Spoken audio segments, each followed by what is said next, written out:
Go ahead and tell me your name. My name is Velma Martin. What did you have for breakfast yesterday? 2 pieces of bacon, egg, and banana. Okay. There's some echo or something. I think it's the refrigerator And the refrigerator. and probably the fan. Yeah. Okay, I think we're okay. Okay. Whenever you're ready. Okay. So, you Oh, ready? one other thing too. We want to make sure that you're viewing the camera Oh. this way. Okay. So do you want to Stand over here. move this out of the way for you? Yeah, try to like talk to the lens. Oh, the lens? Yeah, Okay. it's gonna be a little bit challenging. Me. The lens. Talk to me lens. too. Okay. That helps. All right, go ahead. Okay, so go ahead and introduce yourself, your name, and your title and all that. My name is Velma Martin. I am the Assistant Director for the Accessible Instructional Materials Center, the AIM Center, abbreviation. Okay, so what is the AIM Center? The AIM Center is a center that's divided into 4 components. We have an open lab, we have an alternative media center, we have a faculty development center, and we have a training center. And it's for students with disabilities to be able to come in and have access to all the system technology. We do alternative media where we convert course materials and books into different formats, Braille, e-text, and we convert e-reserves into accessible formats for the library. We also check Beach Board faculty to make sure that their course content is accessible. And we also work one-on-one with faculty to help them create accessible formats for their Beach Board, as well as check academic affairs websites to make sure that their web content is accessible. And if it's not, we'll help them convert it.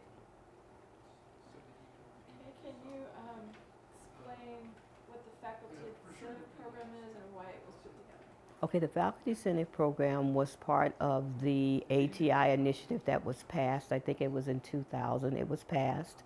And one of the components for that was for Accessibility 101 training for faculty. The Accessible Instruction Materials Committee got together and we formed a faculty initiative program where faculty is paid a stipend in order to convert their complete course into accessible format, not just their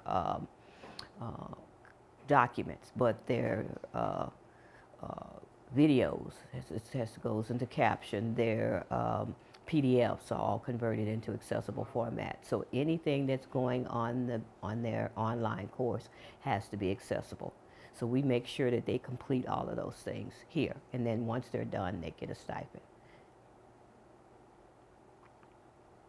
Okay. What stood out for you in watching the progress of faculty members going through the program? I think the biggest thing that stood out for me was the shock that faculty actually received once they realized that the documentation that they were putting up there was not working for students with visual limitations or for students who had severe mobility limitations. And they ended up having a student in their class that was blind, and they were really, really, really shocked to know that they did have a student in their class that was blind and that their course was now accessible. And it really helps me out that these faculty go and tell other faculty about us and that we actually can help other faculty. I think that was the biggest thing, a shock. And I actually been doing this for about 26 years. I've been working with faculty, and it took a long time for us to get to this point. It took the academic affairs to Senate to pass this bill in order for us to get motivated to get these documents accessible. Okay, so what are your goals for the program?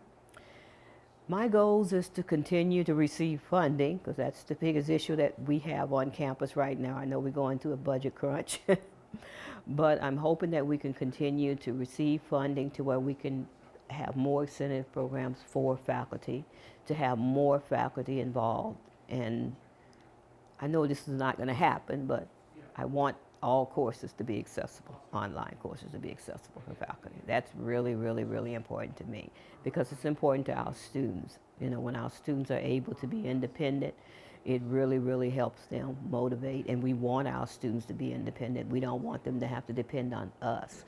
We want them to be able to depend on the people that is actually teaching them, which is the faculty. And so that's my goal, to make everything accessible for students.